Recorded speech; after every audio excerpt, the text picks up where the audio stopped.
Assalamualaikum warahmatullahi wabarakatuh.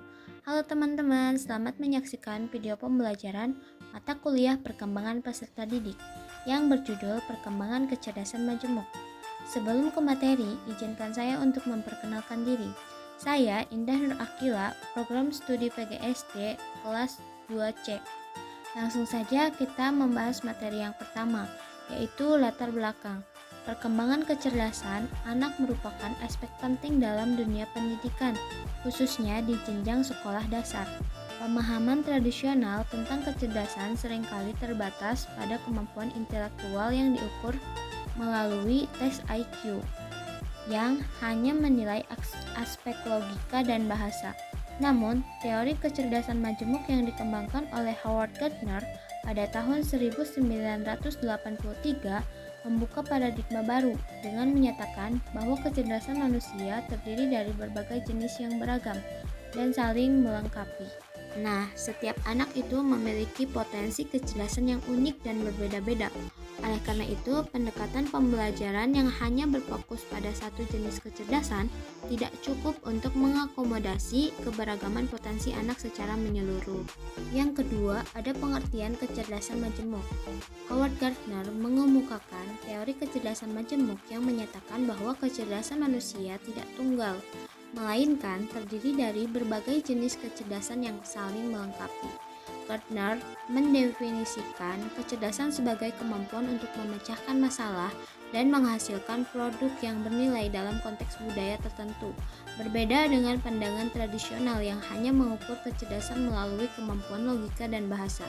Gardner menegaskan bahwa setiap individu memiliki berbagai jenis kecerdasan yang dapat dikembangkan melalui stimulasi dan pengalaman yang beragam.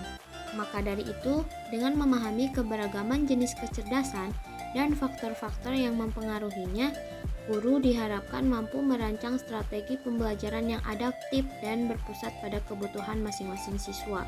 Pembelajaran yang menyesuaikan dengan kecerdasan dominan anak seperti kecerdasan musikal, interpersonal, logis matematis, atau kinestetik akan menciptakan pengalaman belajar yang lebih menyenangkan dan bermakna. Yang selanjutnya, menurut Howard Gardner, manusia itu memiliki 8 kecerdasan.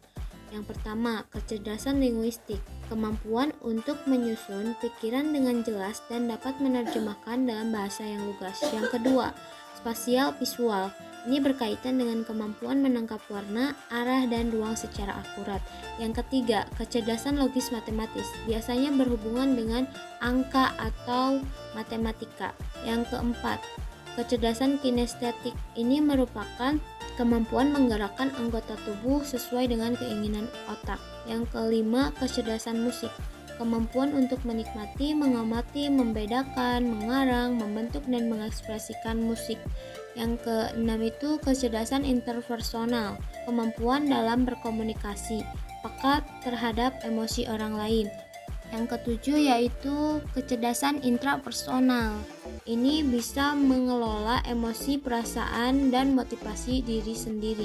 Dan yang terakhir ada kecerdasan naturalis.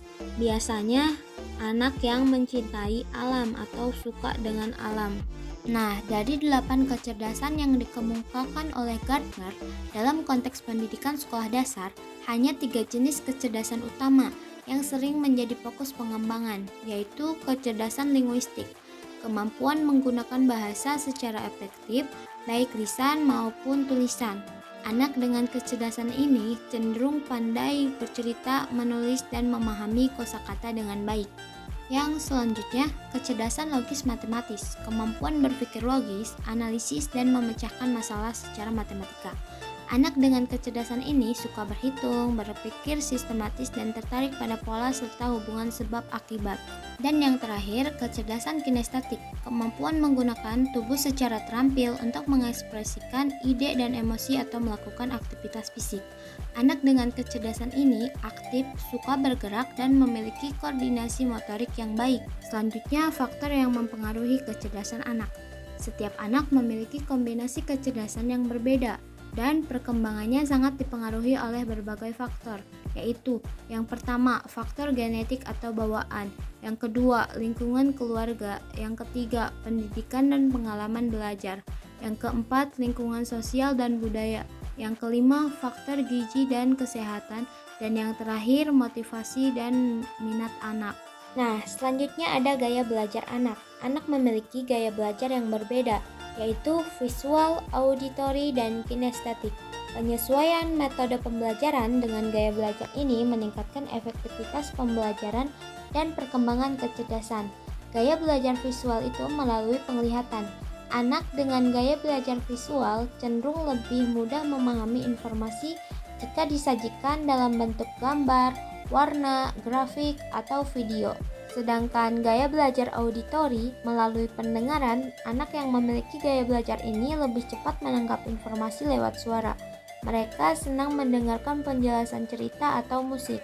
Dan yang terakhir, gaya belajar kinestetik melalui gerakan dan sentuhan. Anak yang memiliki gaya belajar ini paling efektif melakukan aktivitas fisik dan pengalaman langsung. Mereka suka menyentuh, bergerak, atau mencoba sesuatu hal yang baru secara langsung. Lalu ada strategi pembelajaran berbasis kecerdasan. Beberapa strategi yang dapat diterapkan di sekolah dasar antara lain 1. Pembelajaran aktif 2. Pembelajaran kooperatif 3. Pembelajaran berbasis masalah 4. Penggunaan metode visual atau audio. Yang kelima, pembelajaran berbasis gerak. Yang selanjutnya ada faktor penting dalam pembelajaran berbasis kecerdasan. Ada beberapa faktor. Yang pertama, pemahaman guru terhadap konsep kecerdasan majemuk. Yang kedua, pemetaan potensi siswa. Yang ketiga, variasi metode dan media pembelajaran. Yang keempat, lingkungan belajar yang mendukung. Dan yang terakhir, keterlibatan orang tua. Dari materi yang telah kita bahas, yang terakhir ada kesimpulan. Teori kecerdasan majemuk yang dikembangkan oleh Howard Gardner telah membawa perubahan besar dalam cara pandang terhadap kecerdasan manusia, khususnya dalam dunia pendidikan. Berbeda dengan pandangan tradisional yang hanya menilai kecerdasan berdasarkan kemampuan logis dan linguistik melalui tes IQ. Gardner menyatakan bahwa kecerdasan manusia bersifat majemuk, terdiri dari berbagai jenis yang saling melengkapi, seperti kecerdasan linguistik, logis matematis, musikal, kinestetik, visual spasial, interpersonal, intrapersonal, dan naturalis. Setiap individu, termasuk anak-anak di jenjang sekolah dasar, memiliki kombinasi kecerdasan yang unik yang tidak dapat diukur secara tunggal. Sebelum ke penutupan, di sini ada beberapa pertanyaan. Silahkan kalian jawab di kolom komentar. Nah, mungkin sekian materi yang dapat saya sampaikan. Mohon maaf bila ada kesalahan dan kekurangan. Semoga ilmu yang disampaikan ini bermanfaat. Ditutup dengan doa, Robbana atina fid dunya hasanah wa fil akhirati hasanah wa qina adzabannar. Wassalamualaikum warahmatullahi wabarakatuh.